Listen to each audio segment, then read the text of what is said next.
بسم اللہ الرحمن الرحیم۔ السلام علیکم سامعین، امید ہے کہ آپ سب خیریت سے ہوں گے اور آپ ہمارے اس چینل کو اور ہمارے اس کانٹینٹ کو بھی خوب پسند کر رہے ہوں گے۔ آپ سب سے گزارش ہے کہ اگر آپ ہمارے چینل کو پسند کر رہے ہیں تو پلیز لازمی ہمارے اس چینل کو لائک، سبسکرائب اور شیئر کر دیا کریں، اور تاکہ ہماری بھی محنت وصول ہو جائے اور ہمارے ایپیسوڈ کو بھی کمپلیٹ سن لیا کریں۔ ابھی جو ہم نے ناول شروع کیا ہوا ہے اس کا نام ہے اسرِ یسریٰ اور یہ تحریر ہے حسنہ حسین کی۔ چلیے جی، آج کی ہماری ایپیسوڈ شروع کرتے ہیں۔ میں اگر خاموش ہوں تو صرف اس لیے کہ میں ممی کو ٹینشن نہیں دینا چاہتا، اس نے شدید غصے کے عالم میں اس پر واضح کیا تھا۔ تمہیں ان کا ذرا بھی احساس نہیں ہے؟ وہ خاموش رہی تھی۔ میری جگہ اگر کوئی اور ہوتا تو ایک لمحہ بھی تمہیں اس گھر میں برداشت نہ کرتا، اس نے جھٹکے سے بازو چھوڑ کر دبی آواز میں کہا تھا۔ آخری بار کہہ رہا ہوں، اپنا یہ حلیہ اور یہ رویہ درست رکھو، ورنہ میں خود ممی کو تمہاری اصلیت بتا کر اس گھر سے فارغ کر دوں گا۔ کم از کم روز روز کی ٹینشن سے تو جان چھٹ جائے گی۔ زہریلا بڑبڑاتے ہوئے وہ سیڑھیاں چڑھنے لگا تھا۔ جنت نے سر اٹھا کر اسے جاتے دیکھا تھا، آنکھوں میں یکدم نمی اترنے لگی تھی۔ فارس کی دھمکی کا اثر تھا یا مسز شیرازی کی فکر؟ اس نے خود سے لڑ کر خود کو کسی حد تک سنبھال لیا تھا۔ وہ حشاش بشاش اور کچھ حد تک فریش نظر آنے لگی تھی، ویسے ہی انہیں وقت دینے لگی تھی جیسے لاہور جانے سے پہلے وہ گزشتہ 3 ماہ سے دیتی آ رہی تھی۔ لان میں گھومنا، کتابیں پڑھنا، اکٹھے نماز پڑھنا یا آیات کو ڈسکس کرنا، دنیاوی خبروں پر تبصرے کرنا، لیکن درپردہ بہت سے کام ایسے بھی تھے جو اس نے چھوڑ دیے تھے۔ اس نے فارس کے معاملات میں مداخلت حتمی طور پر بند کر دی تھی اور اب اس کا سامنا بھی کم سے کم کرنے لگی تھی۔ کمرے میں تب ہی آتی جب وہ سو جاتا تھا، صبح اس کے بیدار ہونے سے پہلے ہی اٹھ جاتی تھی۔ آمنا سامنا صرف ناشتے کی ٹیبل پر یا رات کے کھانے پر ہوتا تھا۔ اس دوران وہ بھولے سے بھی نظر اٹھا کر اسے نہ دیکھتی تھی۔ اب فارس کے بیڈ روم میں نہ تازہ پھول سجائے جاتے تھے، نہ معطر خوشبو بکھرتی تھی، نہ کمرے کی سیٹنگ بدلتی تھی، نہ اس کی اشیاء کو ہاتھ لگایا جاتا تھا۔ آہستہ آہستہ اس نے ڈریسنگ ٹیبل سے اپنا میک اپ کا سامان بھی ہٹا دیا تھا، دیواروں کو بھی پینٹنگ سے محروم کر دیا تھا۔ بیڈ شیٹس، کھڑکیاں کے پردے اس نے بدلوا دیے تھے، ایک ایک کر کے اس نے اپنی ہر نشانی کمرے سے مٹا دی تھی، ایک ایک کر کے اس نے اپنی ہر چیز وہاں سے ہٹا دی تھی۔ اب اسے فارس کے کمرے میں اپنی پسند اور مرضی کی کوئی چیز نہیں چاہیے تھی، کوئی بھی نہیں۔ اب جب قدم لہو لہان ہوئے تھے تو وہ اپنے ہاتھوں سے ہی ہر زنجیر توڑ کر خود کو آزاد کرنا چاہ رہی تھی، مگر یہ آزادی، سوچ اور خیال میں غلطیاں، وہ کب کیسے چلتی ہوئی نماز والے کمرے میں آ گئی تھی، اسے پتہ ہی نہیں چلا۔ سر بسجود وہ کتنی ہی دیر وہ سسکیاں لے کر روتی رہی تھی، اسے اندازہ ہی نہیں ہوا۔ جب سر اٹھاتے ہوئے سیدھی ہوئی تو نم آنکھوں کے ساتھ اپنی جگہ تھم کر رہ گئی۔ دروازے میں ہی مسز شیرازی موجود تھی۔ انہوں نے اس کا آنسوؤں سے تر چہرہ دیکھا، آنکھوں میں لہراتا کرب دیکھا۔ جنت اپنی جگہ منجمد ہوئی بیٹھی تھی، آنسو آنکھوں میں ٹھہر سے گئے تھے، دل جیسے رک سا گیا تھا۔ شاید وہ اب پوچھ لیں کہ جب سے لاہور سے آئی ہو اتنی خاموش کیوں ہو، زندگی سے خفا کیوں ہو، کیا ہو گیا ہے تمہیں، کیوں بدل گئی ہو جنت؟ اگر انہوں نے پوچھ لیا تو وہ کیا بولے گی، کیا کرے گی، کیا جواب دے گی؟ دعا مانگ لی بچے، کافی ان کی طلب ہو رہی ہے، اگر تمہارے ہاتھ کی بنی مل جائے تو۔ مسکراتے ہوئے انہوں نے ایک دم سے یوں کہا جیسے انہیں اس کے آنسو نظر ہی نہ آئے ہوں۔ وہ آنسو اللہ کے سامنے بہائے گئے تھے، وہ اللہ کے لیے تھے۔ جنت نے خشک لبوں کو تر کرتے ہوئے انہیں دیکھا، پھر اسبات میں بمشکل اپنے سر کو جنبش دی۔ حالانکہ اس نے دعا نہیں مانگی تھی، اس نے بس پیشانی ٹکائی تھی اور رونا شروع کر دیا تھا۔ بھلا وہ اس سے کیا بتاتی جسے سب علم تھا، وہ اس کی رگ رگ سے واقف تھا۔ میں کچن میں ہوں۔ انہوں نے وہیل چیئر کا رخ موڑ دیا تھا، آنکھیں آستین سے پوچھتے ہوئے وہ اٹھ کھڑی ہوئی تھی۔ نگاہ اسرِ یسریٰ کی آیت پر جا ٹھہری تھی، بس ایک لمحے کے لیے، پھر گالوں پر سے آنسوؤں کا نشان مٹاتے وہ کچن میں آ گئی تھی۔ اس نے مسز شیرازی کو دیکھا، گود میں دھرے ڈائری انہوں نے کاؤنٹر ٹیبل پر رکھ دی تھی اور ہاتھ بڑھا کر کچھ لکھ رہی تھی۔ تمہارا کیا خیال ہے جنت، محرومیوں پر صبر کیسے آتا ہے؟ کافی بنا کر وہ ان کے پاس آئی تو اپنا مگ اٹھاتے ہوئے انہوں نے قلم رکھ کر پوچھا تھا۔ اس نے انہیں دیکھا، فوری طور پر کوئی جواب اس کے ذہن میں نہ آ سکا۔ کیسے آتا ہے؟ کچھ دیر کے بعد اس نے گھونٹ بھرتے ہوئے پوچھا۔ وہ جانتی تھی مسز شیرازی اس ٹاپک پر کچھ لکھ رہی ہوں گی۔ جواب ان کے پاس ہوگا، یقیناً ہوگا۔ سوالوں پر غور کرنے والوں کو جواب مل ہی جایا کرتے ہیں۔ سکون شکر سے آتا ہے، شکر صبر سے آتا ہے، صبر اللہ کی رضا میں راضی ہونے کا نام ہے، اور رضا اللہ کی حکمت پر بھروسہ کرنے سے آتی ہے۔ بھروسہ ایمان، اور ایمان یقین سے ہوتا ہے۔ گھونٹ گھونٹ کافی اپنے اندر اتارتے ہوئے وہ انہیں خاموشی سے دیکھنے لگی۔ ایک محرومی کے ساتھ ڈھیر ساری عطائیں بھی تو ہوتی ہیں۔ اب مجھے دیکھ لو۔ وہ مسکرائیں۔ اپاہج ہو گئی ہوں، لیکن اللہ نے مجھے بولنے، سننے اور دیکھنے کی صلاحیت سے محروم نہیں رکھا۔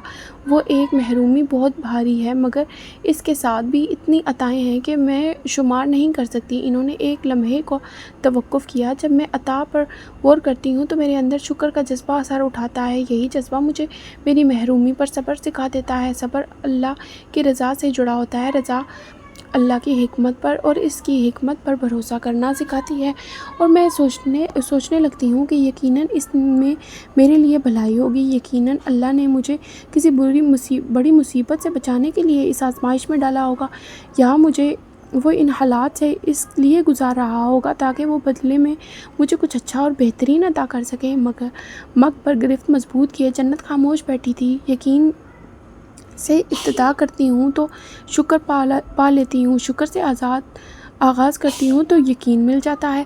کافی کا خالی مگ کاؤنٹر پر رکھ کر انہوں نے ڈائری اٹھا لی۔ جنت بھی اپنی جگہ سے اٹھ کھڑی ہوئی تھی۔ آنٹی وہیل چیئر کا رخ موڑتے ہوئے انہوں نے رک کر اسے دیکھا۔ جی بیٹا، اللہ کی زمین بہت بڑی ہے، جو اس کا ہو جائے اس کے لیے کم نہیں ابھرتی، وہ اسے پھر بے گھر نہیں ہونے دیتا ہے نا۔ سیڑھیاں اترتے فارس وجدان کے قدموں کی حرکت یکلخت تھمی تھی۔ کچن کاؤنٹر کے اس طرف وہ مسز شیرازی سے مخاطب تھی۔ بے شک انہوں نے وہیل چیئر کا رخ موڑ کر پھر کچھ سوچ کر رک گئیں۔ سجدوں میں گرنے والوں کو اللہ کبھی گرنے نہیں دیتا۔ جنت کی آنکھوں میں نمی ٹھہر گئی تھی۔ بدفقت مسکراتے ہوئے اس نے انہیں دیکھا تھا۔ وہ مسز شیرازی کو کیوں فراموش کر بیٹھی؟ اس نے وعدہ کیا تھا کہ وہ انہیں ان کے پوتے سے ملوائے گی۔ اس نے خود سے عہد کیا تھا کہ وہ ان کا ہر لحاظ سے خیال رکھے گی، تو پھر اب کیوں ہمت چھوڑ بیٹھی تھی وہ؟ نکاح ایک کانٹریکٹ جب تک وہ ہے، ہاں تب تک اسے مسز شیرازی کے ساتھ ان کی دعاؤں کے ساتھ سائے تلے رہنا ہے۔ محبتیں ایسی ہی بھی ہوتی ہیں، ایسے بھی ملتی ہیں اللہ کے پیاروں سے۔ وہ سرشاری کے عالم میں سوچ جا رہی تھی۔ فارس انہیں کبھی بھی اس کے ماضی سے آگاہ نہیں کرے گا۔ ان کی محبت اس کے لیے قائم و دائم ہی رہے گی۔ آنکھوں میں نفرت کا تاثر نہیں ابھرے گا، لب دعاؤں سے خالی نہیں ہوں گے۔ وہ ان کے پوتے کے لیے ان کے ساتھ کھڑی رہے گی۔ عقب میں صدر دروازہ کھول کر فارس وجدان باہر چلا گیا تھا۔ جنت کمال اب بھی مسز شیرازی کو ہی دیکھ رہی تھی۔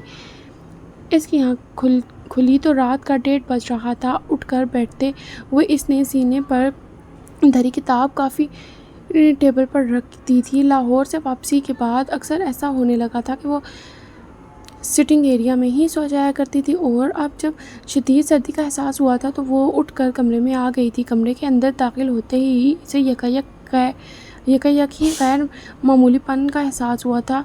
زرکار فانوس اور لیمپ روشنیوں میں بیڈ پر بے ترتیبی سے کشن یہاں وہاں بکھرے تھے۔ اس کی نگاہیں بے اختیار واش روم کی جانب اٹھ گئی تھیں۔ ادھکھلے دروازے سے وہ فارس کو واش روم بیسن پر جھکا دیکھ سکتی تھی۔ وہ کھانستے ہوئے الٹی کر رہا تھا۔ نچلا لب یوں ہی بے خیالی میں دانتوں تلے دباتے ہوئے وہ صوفے پر جا بیٹھی تھی۔ وہ کچھ ہی دیر بعد باہر آیا تھا۔ مدھم سی روشنی میں اس کا چہرہ واضح تھا، جو نڈھال سا لگ رہا تھا۔ رنگت اڑی ہوئی تھی، ہونٹ خشک، بے رنگ نم آنکھیں بے تحاشا سرخ اور کسی حد تک سوجی ہوئی تھیں۔ کپڑے شکن آلود، حلیہ بکھرا ہوا سا تھا۔ وہ قدم اٹھا رہا تھا تو اس کی چال میں واضح لڑکھڑاہٹ تھی۔ پھر وہ کھانستے ہوئے بیڈ پر